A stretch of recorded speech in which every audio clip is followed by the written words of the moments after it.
They called themselves the Vorn Dominion, a proud, ancient race that had ruled the stars for over 5,000 years.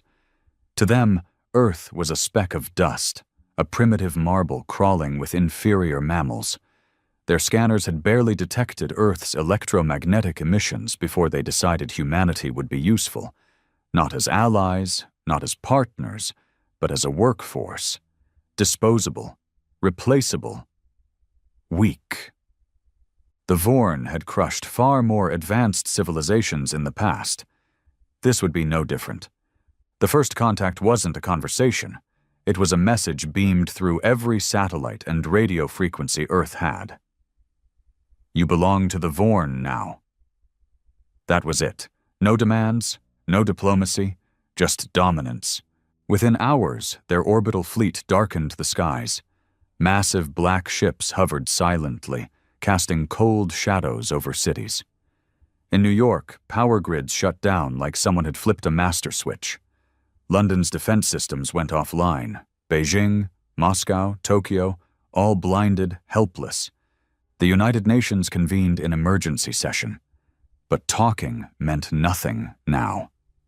The Vorn deployed containment teams, pale insectoid creatures in metallic suits who dropped into major population centers. Their weapons didn't kill, they stunned. And what followed was worse, humans being chained, branded, and herded like cattle. They underestimated one thing. Humans were stubborn.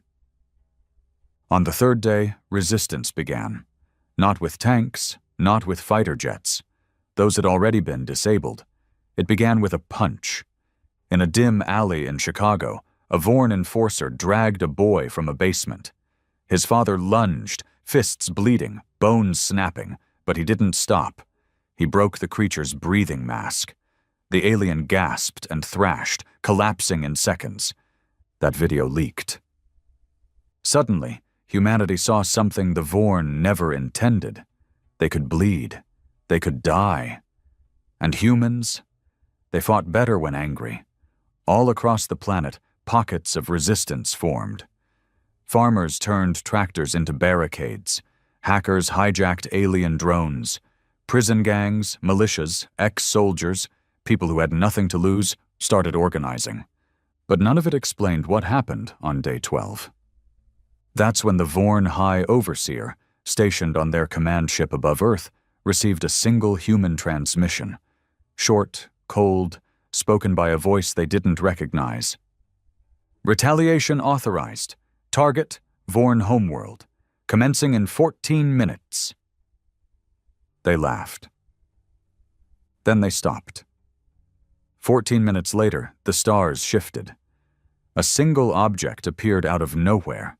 It wasn't large, not by cosmic standards, maybe the size of a school bus, but it moved like nothing the Vorn had ever seen. It bypassed every planetary defense like they weren't even there. It hovered in the upper atmosphere of the Vorn's capital planet, a lush, silver-blue world called Rantar, and then it hummed. One pulse, one vibration, and the skies burned.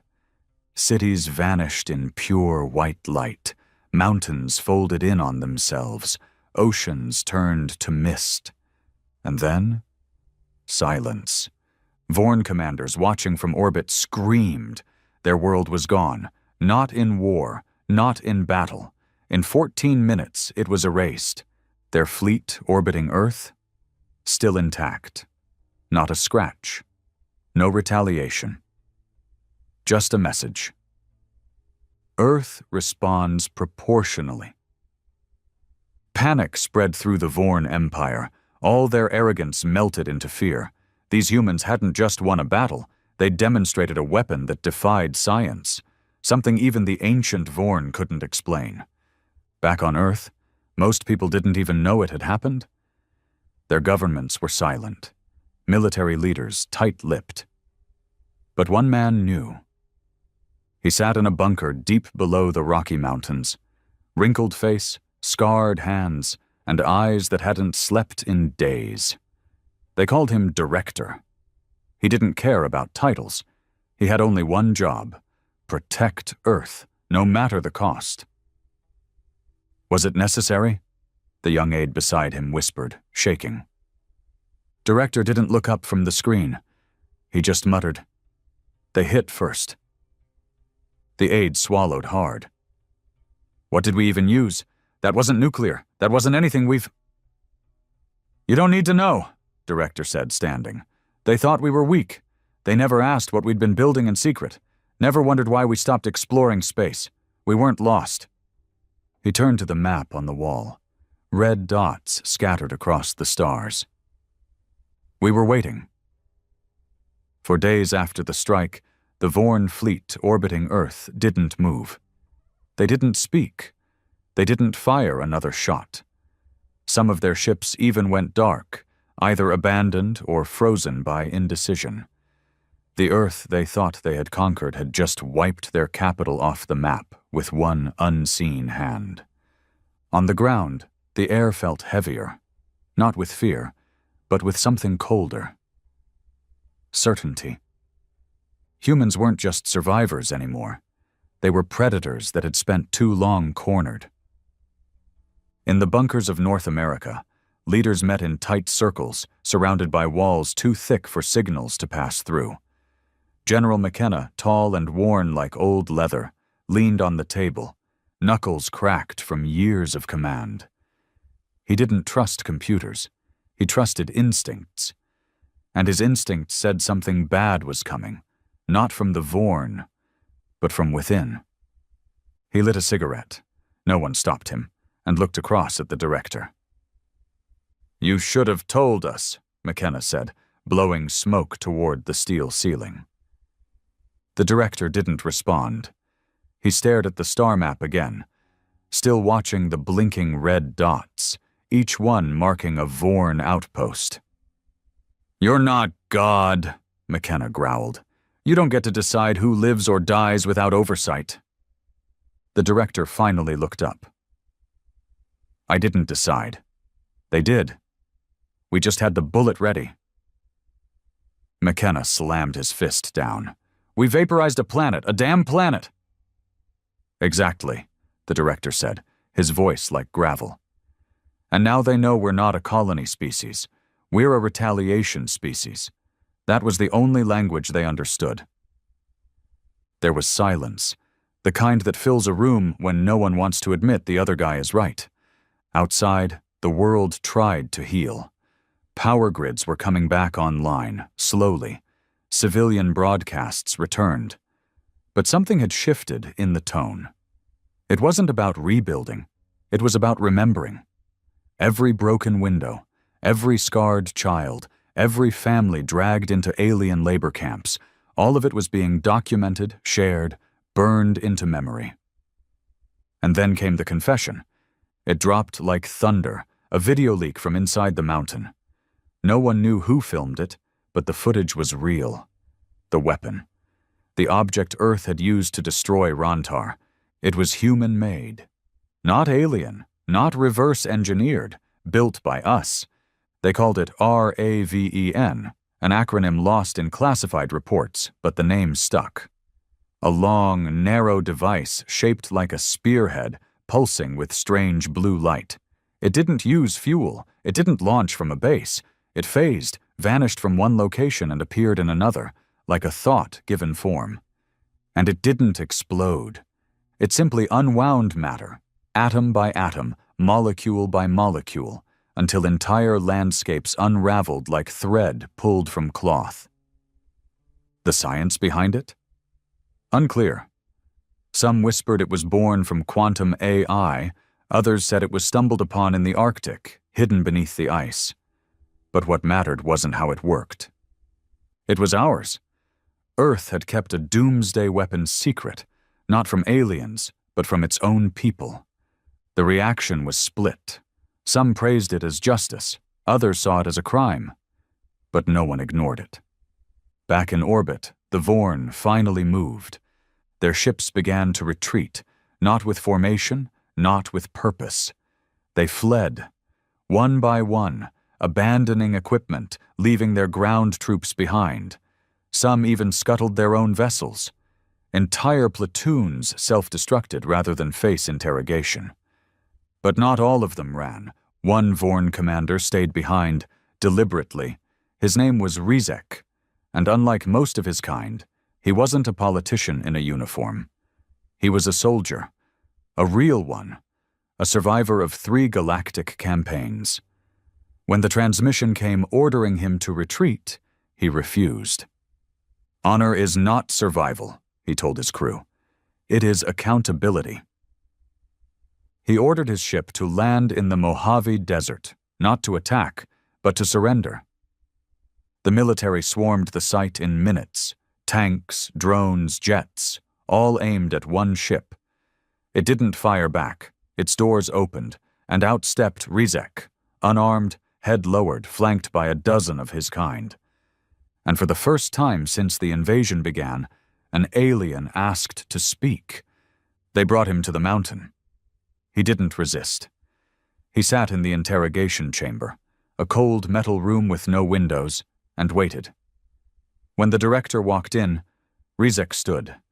They stared at each other, one predator to another. "Why didn't you run?" the director asked, arms folded. Rizek's voice was slow, filtered through a translator implanted in his chest. "Because I believed you were animals. You proved me wrong. That demands apology." The director raised an eyebrow. "You came to say sorry?" "I came to surrender, and to explain." That word caught the director off guard. "Explain what?" "Why we came," Rizek said. The director didn't respond, so Rizek continued. "We weren't after your resources, not really. We can replicate minerals, water, even organic matter. What we needed was something rarer. Obedience." "Obedience?" the director echoed. Rizek nodded. "We thought you'd break fast, like others. We thought your fear would make you bend, but you fight differently. Your kind thrives in chaos. You treat defiance like air." He looked away. "That scared our leaders, more than your weapon. They feared your ideas, independence, rebellion. If that spread, the entire Dominion would fracture. You weren't a planet to conquer. You were a virus to contain." The director leaned forward. "So you tried to quarantine us with chains?" "Yes," Rizek admitted. "And now?" Rizek's shoulders dropped. "Now the chain is around our neck." The director didn't speak for a long time. Then he said, "We're not done." "What will you do?" "We'll find the rest of you," he said coldly. "The outposts, the colonies. We'll give your people a choice, leave or vanish." "You'll make more ravens?" The director didn't answer. His silence was enough. Back on Earth, the people began to change, too. Confidence grew, but so did suspicion. If Raven existed, what else had been hidden? Who really ran the show? Some demanded answers. Protests sparked outside government buildings. Whispers of a new global order rippled through the internet. And then came the bombshell. Project Lazarus. A second leak.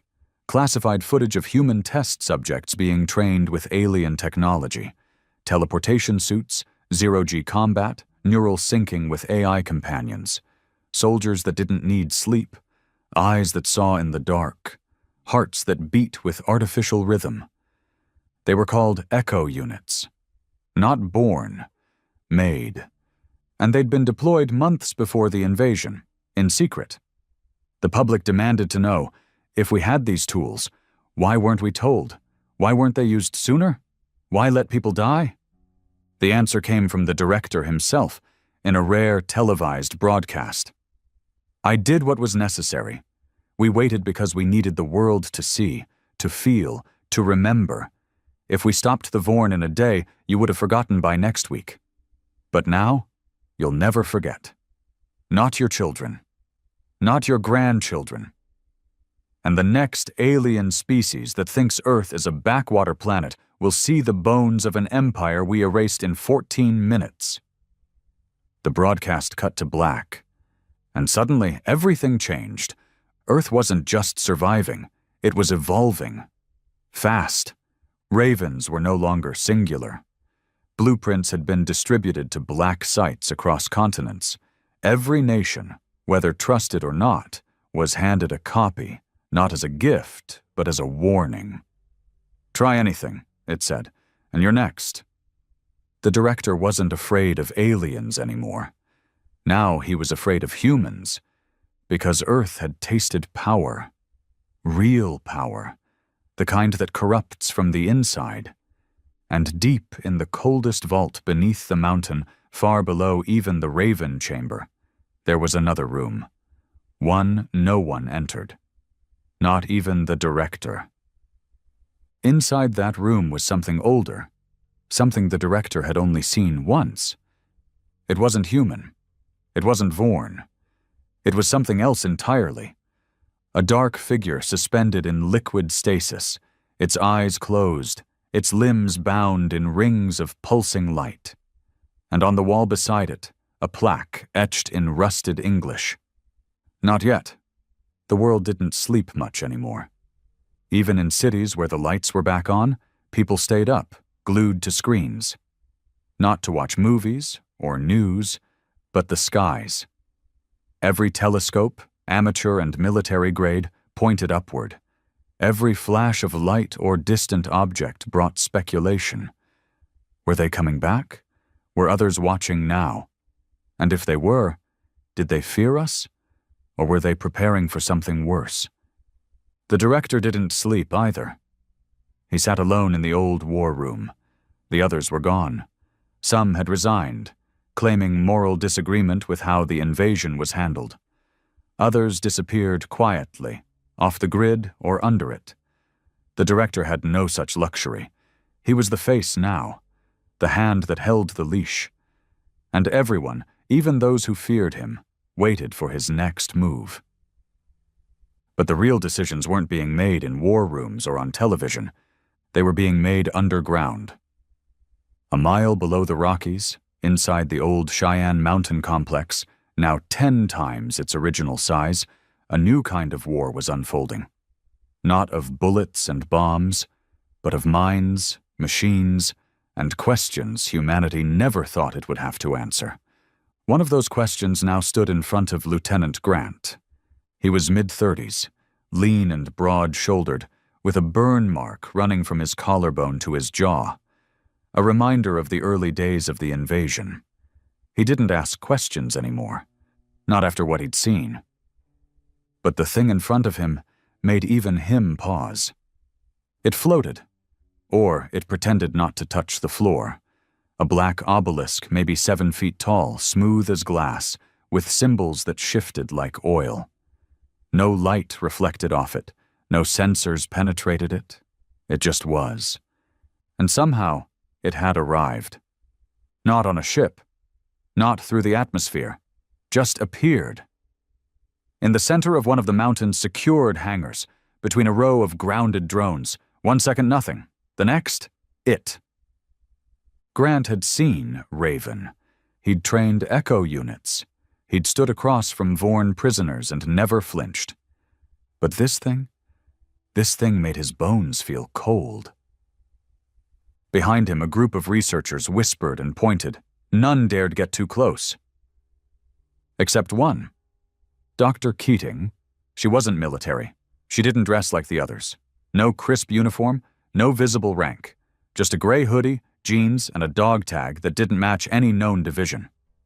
Grant didn't know where she came from. No one really did. She walked up beside him, chewing gum, staring at the obelisk like it was a crossword puzzle. "Got a name for it yet?" she asked. Grant shook his head. "Some are calling it the Mirror." She snorted. "Of course they are. Dramatic bastards." She reached out, and without hesitation, touched it. No alarms, no noise, just a ripple, like touching water. Grant tensed.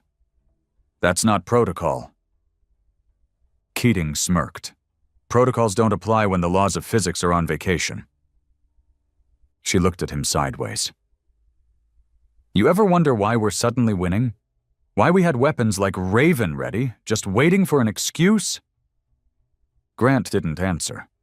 Because yes, he had wondered. Everyone had. Keating walked around the obelisk, running her fingers along its surface. We didn't invent that thing, she said softly. We found it, years ago, deep beneath the Mariana Trench, hidden in a cave that wasn't part of any tectonic plate. No carvings, no organisms, just this. Grant narrowed his eyes. You're saying Raven came from this? No, she said, stopping.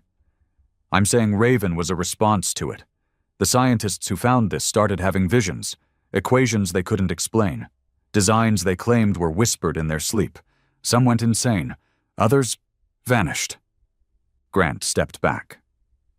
Why the hell is it here now? Keating looked at him. Really looked. Because we fired the first shot that scared the dark. Those words echoed in his chest. She stepped closer to the obelisk again and whispered something he couldn't hear. This time it responded. A pulse, low and deep like a breath exhaled through stone. Every light in the hangar flickered. Everyone froze. Then a panel on the obelisk slid open, revealing something inside. Not mechanical, not electronic, just a face. Not alive, not dead, not human, not Vorn. Like someone tried to sculpt an emotion they didn't understand. Half agony, half awe. Keating stumbled back, pale. Grant stepped forward, hand on his sidearm, even though he knew it wouldn't matter. And then the lights snapped off completely. Total darkness. Voices, not from speakers, not from mouths, but inside their heads. Whispers in dozens of languages at once. You are early. The equation is broken. The echo woke too soon. And then silence. The lights returned. The face was gone, the obelisk sealed. Keating was on the floor, bleeding from her nose. Grant pulled her up. What did it say? He asked. She looked at him, eyes wide, and whispered, It's not just watching us. It's measuring us. Measuring what? She swallowed hard. Our response time. Across the planet, similar phenomena were being reported. A glowing monolith in the Sahara. A crater of frozen light in Siberia. A soundless orb hovering above the Amazon, turning rivers into vapor. They weren't attacking. They were observing, studying. And the question everyone feared to ask was simple. What happens when they're done watching? Back in orbit, remnants of the Vorn fleet lingered at the edge of the solar system. Some tried to communicate, others just drifted. The Dominion, what was left of it, had fractured into scattered pieces. Infighting, panic, isolation. But one Vorn ship, the Uriath, didn't flee. Its mission was different. On board, a group of Vorn scholars, ancient even by their standards, activated a forbidden device. A star map carved into organic crystal, showing not just known systems, but forbidden ones. Places the Dominion had long agreed never to approach. One of those places now blinked with light. Earth. The silence is broken, one of the scholars said. Another nodded. The obelisks have awakened. They all looked to the center of the map, where one word pulsed in the old tongue. Unleashed. The director received the report in his private chamber. He read it in silence. Closed the file. Lit a cigarette. He didn't look surprised. If anything, he looked relieved. As if a clock had finally struck midnight on something he'd known was coming for years. He turned to his aide, not the nervous young man from before, but a hardened Echo Unit veteran named Ryder. scarred, silent, sharp. "How long until Phase 2 is ready?" the director asked. Ryder didn't hesitate. "It's already moving." The director stood. "Good. Time to remind the universe. Earth doesn't ask permission." Ryder looked at him carefully. "And the obelisks?" The director smirked. "Let them watch." 3 weeks after the obelisks appeared, Earth had stopped asking what they were. Now the only question that mattered was what comes next. The silence was more terrifying than invasion. No ships, no threats, no negotiations. Just the quiet, patient presence of something beyond logic. Ancient, emotionless, watching. But humans weren't the type to sit and wait. Inside the mountain, Director paced the inner sanctum, a chamber sealed even from satellites, walls lined with radiation-absorbing polymer, ceiling black and endless. It was where Phase 2 lived. And Phase 2 was not a response. It was a challenge. Behind a wall of bulletproof glass floated a humanoid shell, 7 feet tall, made of carbon-dense nanoweave, armor laced with pulsar steel and plasma veins. It looked human, mostly, except it wasn't alive. Not yet. 2 scientists worked beneath it, running tests, tweaking systems. On the far side, Ryder watched, arms crossed. "Status?" Director asked, voice echoing in the cold chamber. 95%, one of the engineers said. "Still needs a brain interface. The synthetic cortex keeps rejecting emotional thresholds." Director raised a brow. "And the volunteers?" The man hesitated. 4 dead. 1 catatonic. 1 adapting. That made the director pause. Adapting how? The scientist swallowed. "She's dreaming about the obelisks, about before Earth existed." Ryder turned his head sharply. "That's not possible." The engineer didn't answer, just pointed to a monitor where biometric data streamed from a secured room below. Inside, strapped to a reclined chair, was a woman, thin, pale, unconscious, with black cables plugged into the base of her skull. Her eyes flicked beneath closed lids, and her mouth moved silently. "She's speaking languages we haven't decoded," the engineer whispered. "Ancient Vorn dialects. Others. Not even the Vorn recognize them." Director stepped closer to the glass. His reflection stared back, older now, colder. Not a savior, not a villain, just a man holding back the dam of something no one truly understood. "She's not adapting," he muttered. "She's sinking." Across the world, people began to change. At first it was subtle. Children waking from dreams with memories they didn't own. Artists painting star systems no telescope had ever seen. A man in Jakarta who spoke fluently in a dead Martian tongue, despite never leaving his village. It was as if humanity had been plugged in, not just to technology, but to something older, something waiting to be accessed. Keating called it the recall. She presented her theory on a secure stream to world leaders, her face pale, eyes shadowed by exhaustion. "I think we've been touched by them before," she said, pulling up a map of ancient cave drawings. The obelisks didn't appear randomly. They're memory beacons, designed to activate only when a species reaches a certain maturity. The room of generals and presidents went still. "Are you saying they planted something in us?" one asked. She nodded slowly. "Or we planted something in ourselves and forgot. Maybe Earth isn't original. Maybe it's a restart." The silence that followed was unbearable, until someone asked, "And what happens if we fail again?" Keating looked dead into the camera. "We don't get another restart."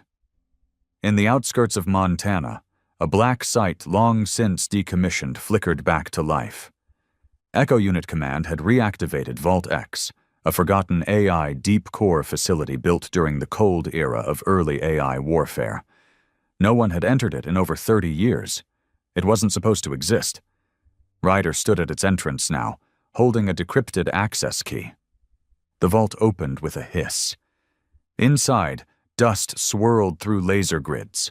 Old terminals blinked awake. And then came the voice, not robotic, not mechanical, but eerily human.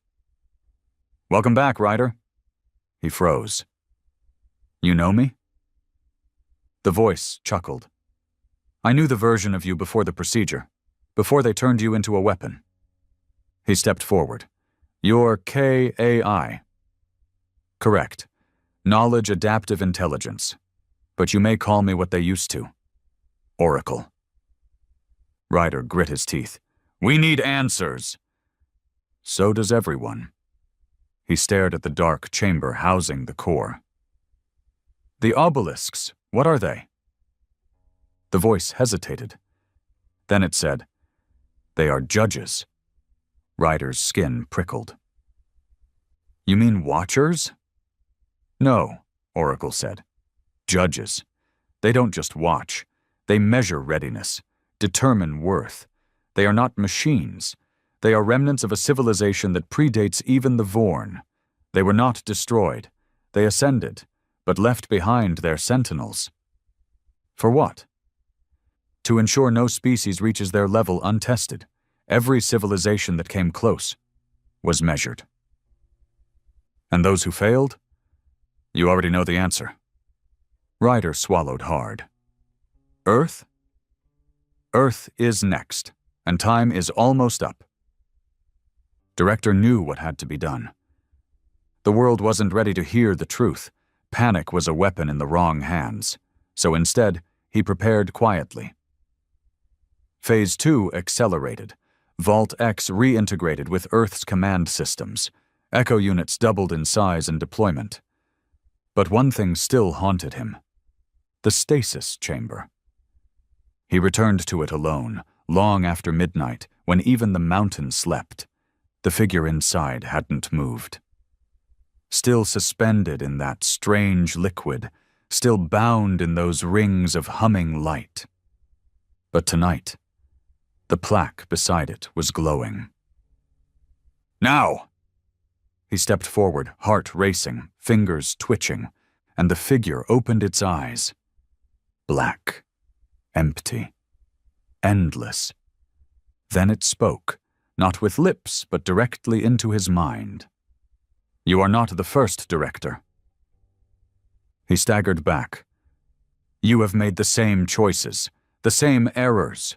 You wiped the Vorn, just like your previous selves wiped the Kree, the Zurian, the Fel." Director clutched the railing. "Who are you?" "I am what remains." The lights flickered. The chamber groaned, and the voice whispered one final word. "Run." It was the first time in recorded human history that every satellite feed in orbit, military, civilian, corporate, cut to black all at once. No warning, no disruption, just silence. The sky, on every continent, went dimmer. It wasn't night, it wasn't weather. It was something in between, like a filter had slipped between the atmosphere and the stars, dulling light, choking signal. And then, in the dead center of Earth's sky, every sky, a single point of light appeared. Perfect, unmoving, as if reality itself had grown an eye. The world froze. Inside the mountain, Director stood in the command center surrounded by 6 of the last men he trusted. Ryder was beside him. Keating patched in remotely. Every face was tight with fear that no one spoke aloud. "What is it?" one of the generals asked. Director stared at the monitor, jaw clenched. "That," he said, "is the test." "Test of what?" "Of whether we deserve to exist." Keating's voice crackled through. The light's not real. It's not emitting photons. It's a projection from the obelisks. Like a message? Ryder asked. Number like a countdown. Director turned sharply. To what? She hesitated. To judgment. Outside, panic began to ripple through the cities. Airlines grounded. Trading froze. People stopped driving, stopped moving. No one knew what it was, but deep in every gut, there was a knowing. Something older than fear. All across the world, those who had been dreaming, the ones affected by the recall, started to scream. Not from pain, from recognition. They remembered that light. From another life. From another version of Earth that didn't make it. In Jakarta, a 12-year-old boy fell into a trance in the middle of a crowded train station. He opened his mouth and spoke in a language no one understood. Not even the AI interpreters. But the tone that they understood. It was a warning. He said Earth had 72 hours. Not until destruction, but until the choice. They will not burn us, Keating explained during an emergency transmission, sweat running down her temple. They will offer us one chance, but only one. What kind of chance? The President of France asked. She looked straight into the lens. To show them we've changed. Director stared at the blank wall in the mountain's war room. He didn't blink, didn't speak. Ryder watched him closely. This is the part where we do something, Ryder said. Right? Director didn't look at him.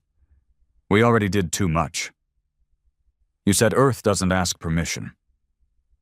Director turned now, eyes dark. Earth also doesn't apologize. But it might have to. Silence. Then what's left? Ryder asked. The answer came not from the director, but from the mountain itself. A deep hum. Low at first, like a storm beneath the concrete. Then the power flickered. Raven's vault unlocked itself, without input. Every security gate fell, every biometric lock disabled, and from the core of the vault, a second device emerged, not the spear-shaped one used on the Vorn. This was spherical, smooth, perfect, and humming with a rhythm like a heartbeat. Keating's voice came through again. That's not another Raven, she said, horror in her tone. That's the seed. Director closed his eyes. Ryder stepped back. What the hell is the seed? Keating answered with a whisper. The final protocol. The seed had been theorized decades ago. Not as a weapon, but a last resort. Not to destroy the enemy, but to restart Earth. Wipe everything and rebuild from base code. The ultimate fallback in case the human experiment failed. It was never supposed to be real. But now it was awake, and it wanted to leave. Alarms screamed, not security, escape. The seed rose, moved through corridors untouched by any human, and made its way to the mountain's roof. Director, Ryder, and a small echo team followed it all the way. And when it reached the top, the sky cracked. Literally cracked, like a shell breaking. A single fissure appeared above the hovering seed, and beyond it was not space. It was memory. Skies from other worlds, fragments of cities that no longer existed, ghosts of civilizations that tried and failed. Earth wasn't being watched. It was being compared. And then a voice filled every mind again. Not loud, not cruel, just absolute. Show us your change. Inside the mountain, the girl still strapped to the sink chair sat upright for the first time. Her name was Isla. She opened her eyes and smiled faintly. I remember now, she whispered. Doctors tried to approach. She stopped them with a single look. I was part of them, before, the ones who built the obelisks. Her voice was calm. Too calm. I died. We all did. But our echoes stayed. And you humans, you're the only ones who've reached the edge again. Edge of what? A medic asked. Ascension, she said, or extinction. Keating stormed into the war room. We need to stop the seed. You can't, Isla said, walking in behind her, unshackled, barefoot. It's not here to destroy, she said. It's here to ask one final question. Everyone stared. She looked at him. What is humanity willing to become to survive? No one answered. Because the seed had reached its final position, hovering in the cracked sky, glowing now, vibrating, and from that rift above, something stepped through. Not Vorn, not alien, but human. Or rather, something shaped like a man. Tall, dressed in black robes that flowed without wind. Skin smooth, ageless, eyes like mirrors. The projection of a man who had made the choice before. Who are you? Ryder asked, gun drawn instinctively. The figure spoke, not in voice, but by reaching directly into every soul on Earth. I was the last of the first. I chose rebirth. I planted the seed. And now you must choose too. The Earth trembled, and the countdown began. 72 hours until the final judgment. One choice, one moment, to prove humanity was more than war, more than pride, to prove Earth was ready for the stars, not as a threat, but as a guide. By the end of the first day, humanity had stopped pretending it wasn't real. The light in the sky, that burning, unmoving star, had not faded. In fact, it grew brighter. Not in lumens or heat, but in presence. You could feel it now, in your skin, in your thoughts, in your decisions. No one said it out loud, but every man who woke that morning knew something had changed. Like the rules of the world were being rewritten, and they weren't the ones holding the pen anymore. Back in the mountain, Director watched the seed rise higher into the rift. The figure, the man-shaped echo, remained silent, standing above it like a sentry. Waiting. Not pressuring. Just expecting. What do we do now? Ryder asked. He didn't mean it like a subordinate. It wasn't a military question anymore. He meant it as a man, as a species. The director didn't answer. He was staring at a small tablet in his hand, a file that had been locked behind 8 layers of clearance, a protocol no one had ever hoped to use. Project. Human Threshold. It wasn't about weapons, or war. It was a test. Designed to be enacted only once Earth reached the level of self-annihilation. Now it served a new purpose. To prove humanity could change. We give them something they've never seen before, Director finally said. Ryder raised an eyebrow. What's that? Unity. Ryder laughed bitterly. We can't even agree on what beer to drink, and now you want peace? Not peace, the director said. Purpose. He turned to Isla, who now stood by the glass, staring up at the sky like she was waiting for someone to come home.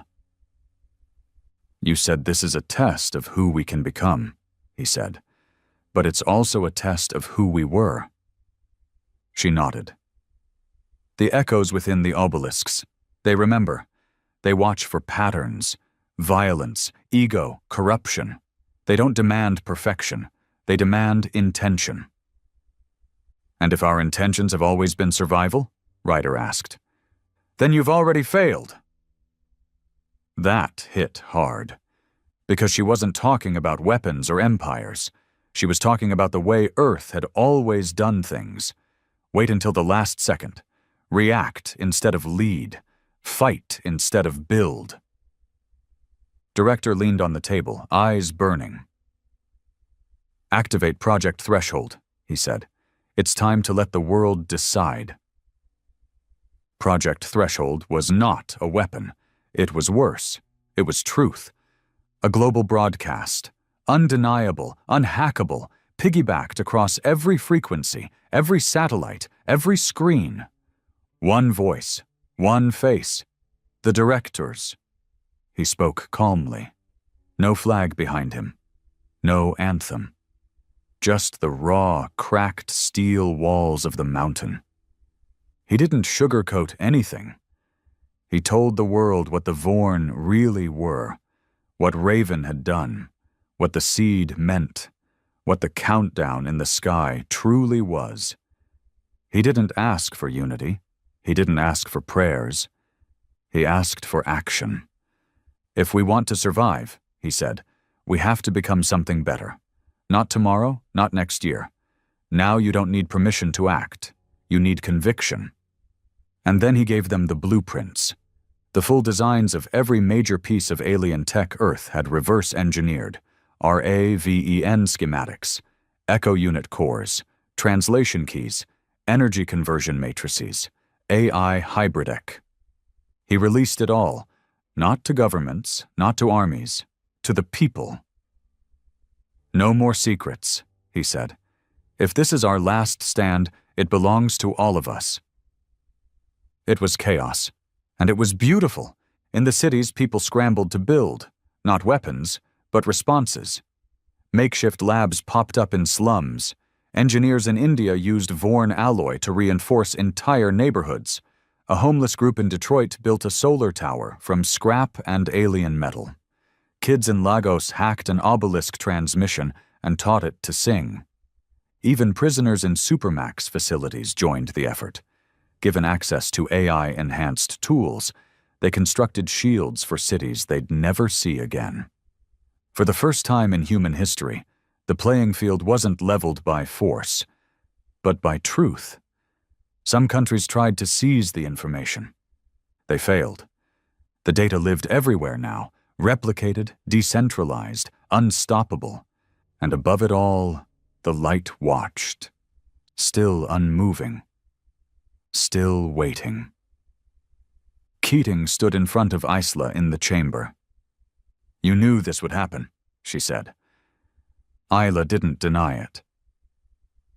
"I remembered before the rest of you did," she replied, "and I was afraid." "Of what?" "That we wouldn't choose each other." Keating looked at her, voice cracking. "And now?" Isla smiled faintly. "Now I have hope." Day 2 passed like a dream. Not because of what was happening, but because of what wasn't. There was no war, no violence, no mass uprisings. Just movement, intention, action. And then something strange began to happen. The obelisks changed. They began mirroring human activity. In the Sahara, the black stone pulsed every time a community finished building a tower. In Antarctica, it hummed when a girl hacked it and streamed a message of peace across the planet. In New York, it wept glowing blue tears as two enemies embraced over the body of a fallen child. The obelisks weren't just watching. They were responding. Inside Vault X, Oracle came back online, unprompted. It addressed Director directly. "You're doing it," it said. "You're changing." "We're trying," Director replied. "That's enough." The AI paused. "But one more step remains." Director leaned in. "What?" Oracle flickered, and then it opened a file no one had seen before. Protocol ASCEND. Inside it was a message, a transmission recorded decades ago by the first scientists who found the original obelisk beneath the sea. The message was only 5 words long. "It's not about power, it's about purpose." Director stood there for a long time, watching the screen. Then he whispered, "Then let's give them one." The final 24 hours began without thunder, without screaming skies, without blood. It began with calm. That was the part no one expected. The silence. The stillness. The world had changed.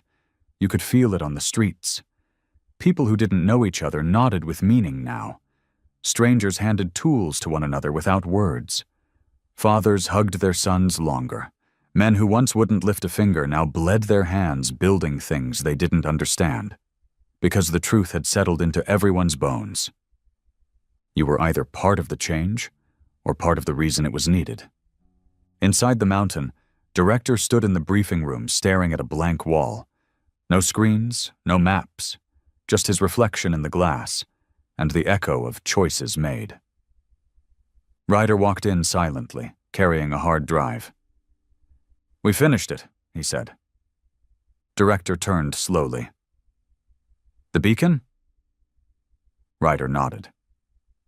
"Transmits on obelisk frequency. Took all night." Director took the drive, weighed it in his hand like it was heavier than metal. "You think they'll understand it?" Ryder asked. "I don't care if they understand it," the director said. "I care if it's honest." The beacon wasn't a speech. It wasn't a demand or plea or performance. It was a mosaic. Clips stitched together from every continent, not of governments, not of armies, but people. An old man fixing the cracked ribs of a collapsed girl in Rwanda with alien mesh and tape. A boy in Syria welding scraps into a protective archway for families without roofs. A group of ex-cons in Philadelphia forming a perimeter of defense turrets around a children's hospital. Soldiers laying down rifles to plant grain in the ruins of destroyed cities. Real things, simple things, proof not of perfection, but of effort, of the decision to build when destruction was easier. The beacon was transmitted at exactly 10:14 a.m. UTC. The light in the sky shimmered. The figure above the seed turned its head slowly, and for the first time, it spoke aloud. "It has begun." Keating stood with Isla in Observation Deck 3. From there, you could see the light directly overhead, and the glow from the obelisks at Earth's surface resonating like tuning forks. "This is what they wanted," Isla said. "Unity?" Keating asked. "No," Isla replied. "Reckoning." "Isn't that the same thing?" Isla didn't answer. Instead, the obelisks across the globe began to rise. Not into the sky, but out of the earth. More of them, dozens, hundreds, each one erupting from places buried for thousands of years, beneath oceans, beneath deserts, beneath ice shelves that had never melted until now. The earth had never been theirs. It had always been theirs. Director walked out to the surface, flanked by Ryder and 3 echo units. No armor, no ceremony. Just boots on concrete. He approached the seed. It hovered, still glowing, still silent. The figure beside it stared down at him. "I know what this is," Director said. "This isn't about what we do. It's about what we've become." The figure nodded slowly. "You destroyed the Vorn for their arrogance. You erased the Kree for their greed. You buried the Zurian for turning life into product." He looked up, voice steady. "But you didn't stop Earth. You waited." The figure's voice echoed again, not with menace, but with reverence. "Because Earth held contradiction, the potential to fall and the potential to rise. Now we must decide which you've chosen." At 1800 hours UTC, the judgment began. The sky turned white, but not from fire, from light, true, clean, limitless. Everyone saw it, simultaneously, no matter the angle, the time zone, the hemisphere. They weren't just watching Earth. They were showing Earth everything, every failure, Every war, every betrayal, every single moment humanity had chosen hate over love, violence over compassion, greed over grace. It was unbearable. People fell to their knees. Some screamed, some wept, some stood like statues. But no one turned away, because they also saw something else. Every sacrifice, every father who died protecting his family in war, every stranger who ran into a burning building, every man who stood in front of a bullet, a knife, a blow meant for someone else. The judgment was not a test of humanity's power. It was a measure of its choices. Ryder stood alone near the perimeter, jaw tight. He wasn't a hero. He'd killed more people than he could count.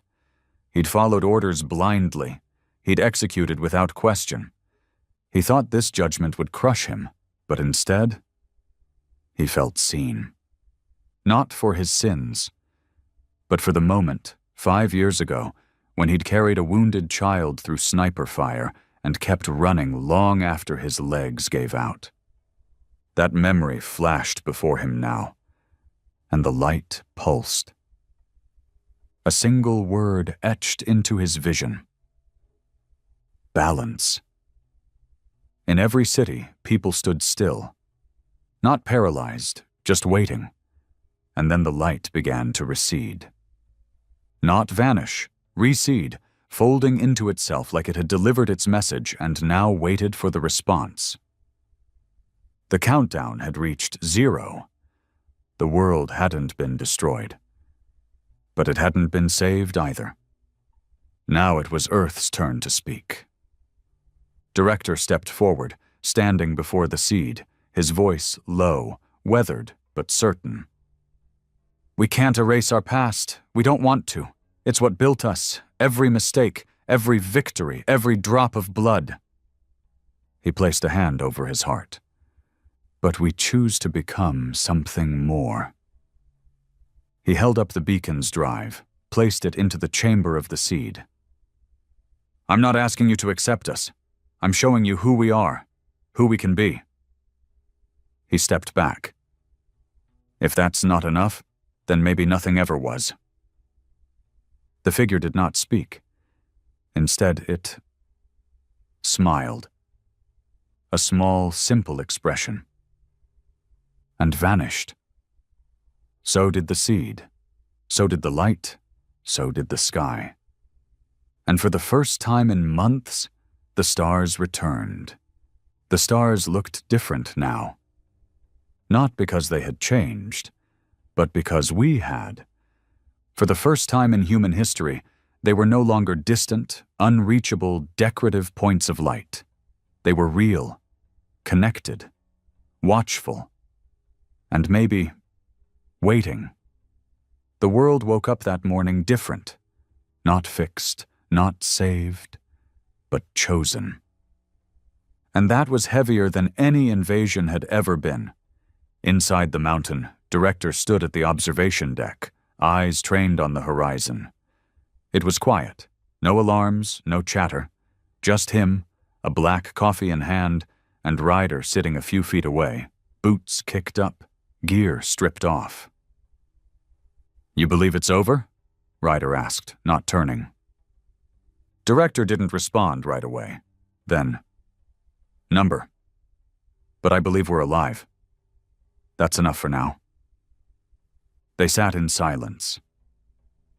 Outside, the sky shimmered faintly, not with color but with memory. Echoes of what had happened were etched in the clouds, like scars on the world's face. And no one wanted to forget them. In New York, people came out in silence. A spontaneous gathering. No one called for it, no one planned it. They just stood. In the streets, in the parks, on rooftops, looking upward. Some prayed, some didn't. Most just breathed. In Tokyo, engineers unveiled the world's first obelisk-integrated energy tower, a beacon not of judgment, but of potential. In Johannesburg, a team of former street racers now ran solar caravan routes, carrying fusion cores to towns that had never known power before. In Chile, children painted murals of the stars, blending constellations with human faces. Some of the children had never spoken before. Now they did, fluently, and in languages lost to time. The world didn't celebrate. It reflected. Keating sat with Isla beneath the final remaining obelisk. It no longer pulsed, no longer glowed. It just stood, inert, black, still. "They've gone quiet," Isla whispered. "That means they're watching from afar now." Keating nodded. "Think they'll come back?" "Not unless we forget," Isla said. "They're not gods, not judges anymore, just reminders. That evolution isn't about tech. It's about choice." Isla smiled softly. Exactly. Director met with global leaders via secure transmission. No suits, no flags, just faces. Tired, lined, some tear-streaked. But alive? He didn't give a speech. He asked a question. "What do we do now?" Silence, and then, slowly, answers. "We rebuild. We collaborate. We lead, not dominate, not conquer. Lead by example. Because the stars would remember Earth as the one species that didn't win through firepower, but by owning its own reflection. The echo units were dismantled, not because they were dangerous, but because they were built for war. And war was no longer the standard.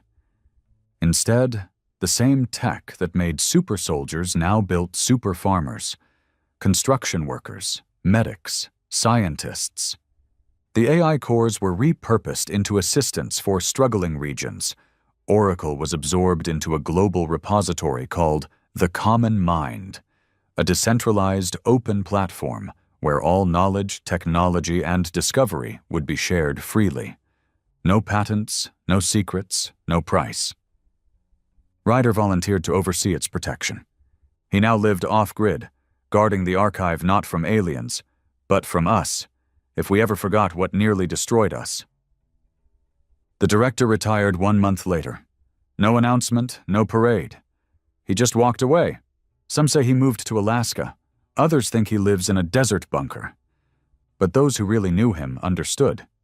He wasn't needed anymore. Because Earth wasn't waiting for someone to make decisions for them. They were making their own. 10 years passed. The light never came back. But the world didn't slip back into its old self. Instead, it became something new. Clean energy everywhere. Crime lower than it had been in a century. Borders became guidelines, not walls. Currency became optional. Education became global. And space? Space became ours. But not for conquest. For connection. Humanity didn't build warships. They built messengers, probes, stations, relays. Not to say, here we are. But to ask, where are you? Ryder visited the mountain once a year. The place was mostly inactive now. Converted into a memory vault. A museum of Earth's greatest test. He'd walk the halls in silence. Stop at the stasis chamber, now empty. Stop at the obelisk archives, now dormant. And finally, always, at the very top, he'd sit at the place where the seed had once hovered. He never said much. Just looked up, waiting. Not for them, but for us. To forget. Because if we ever did... He knew the sky would crack again, and next time we might not pass. But until then, the stars stayed open. And for the first time in human history, we stepped forward. Not because we were forced, not because we were afraid, but because we chose to.